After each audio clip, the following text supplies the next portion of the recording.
So a better body after baby, what it is it is my second half of my health journey. Before I had kids, I was very sedentary. I didn't do a lot of things as a teenager. I enjoyed being with friends, and if that meant being outside, that was fine, but I never sought out physical activity. I was never in sports. I was never athletic. And how I grew up largely a latchkey kid. I made a lot of my own meals. I did a lot of things on my own. And kids usually at functions, if they're doing youth group functions, they eat pizza, they eat soda pop, they eat hamburgers. And when you're baking for yourself and you're making your own food, you usually don't try to integrate things like fruits and vegetables and all of those things that your body really gets nourishment from.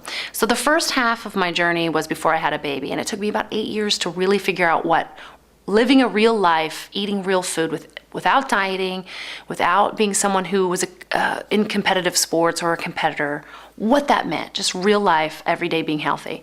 Then I had a baby, and it kind of knocks you back a few steps in that now I had this little baby who needed me. I couldn't just, whenever I wanted, go to the gym or do whatever I wanted. Now he literally needed me to be a part of his life.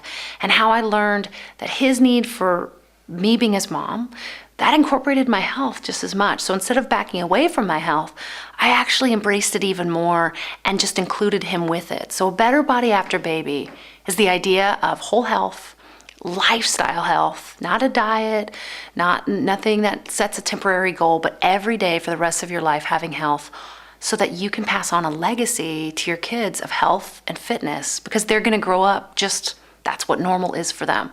And so it just became something that I wanted for my kids because it wasn't something I had personally experienced as a kid, and I wanted to change that.